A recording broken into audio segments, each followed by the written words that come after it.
Some time passed. David's son Absalom had a beautiful sister named Tamar, and David's son Amnon was infatuated with her. Amnon was frustrated to the point of making him sick over his sister Tamar because she was a virgin, but it seemed impossible to do anything to her. Amnon had a friend named Jonadab, a son of David's brother Shimei. Jonadab was a very shrewd man, and he asked Amnon, "Why are you, the king's son, so miserable every morning? Won't you tell me?"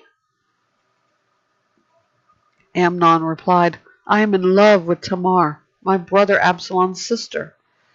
Jonadab said to him, "Lie down on your bed and pretend you're sick.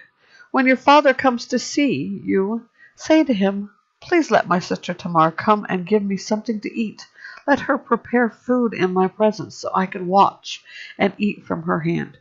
So Amnon lay down and pretended to be sick. When the king came to see him, Amnon said to him, "Please let my sister Tamar come and make a couple of cakes in my presence so I can eat from her hand." David sent word to Tamar at the palace, "Please go to your brother Amnon's house and prepare a meal for him." Then Tamar went to his house while Amnon was lying down. She took dough, kneaded it, made cakes in his presence, and baked them. She brought the pan and set it down in front of him. But he refused to eat. Amnon said, "Everyone leave me," and everyone left him. "Bring the meal to the bedroom," Amnon told Tamar, "so I can eat from your hand." Tamar took the cakes she had made and went to her brother Amnon's bedroom. When she brought them to him to eat, he grabbed her and said, "Come sleep with me, my sister." "Don't, my brother," she cried. "Don't humiliate me, for such a thing should never be done in Israel. Don't do this horrible thing. Where could I ever go with my disgrace? And you would be like one of the immoral men in Israel. Please speak to the king, for he won't keep me from you." But he refused to listen to her, and because he was stronger than she was, he raped her.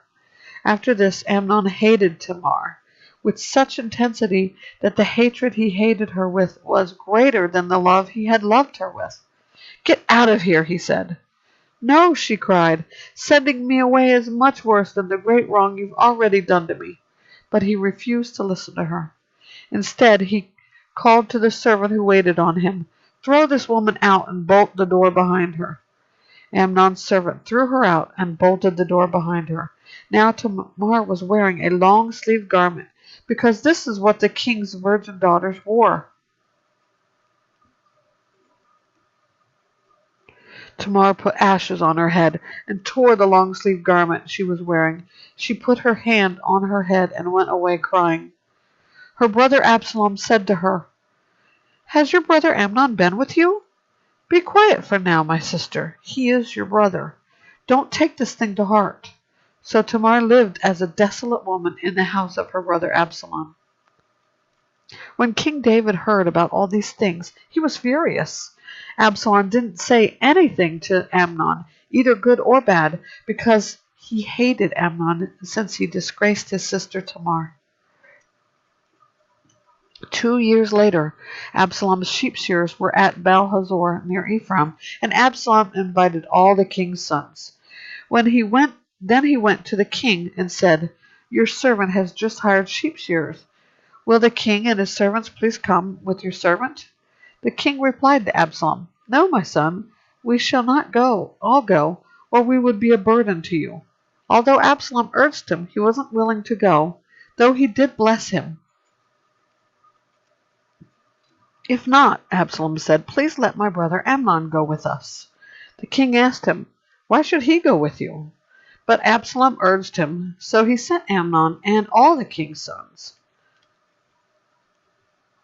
Now Absalom commanded his young men, "Watch Amnon until he is in a good mood from the wine. When I order you to strike Amnon, then kill him. Don't be afraid. Am I not the one who has commanded you? Be strong and courageous." So Absalom's young men did to Amnon just as Absalom had commanded. Then all the rest of the king's sons got up, and each fled on his mule. While they were on their way, a report reached David. Absalom struck down all the king's sons. Not even one of them survived.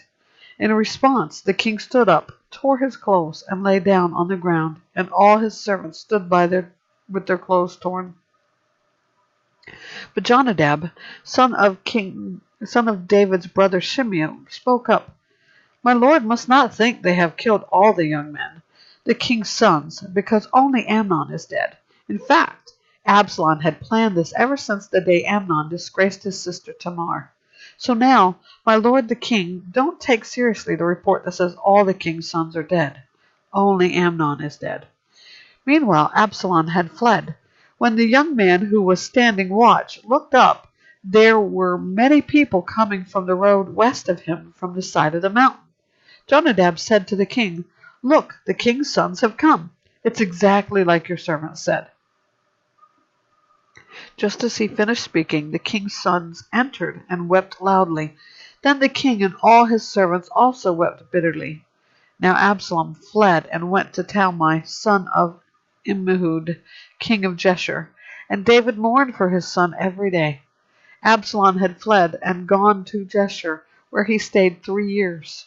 Then King David longed to go to Absalom, for David had finished grieving over Amnon's death.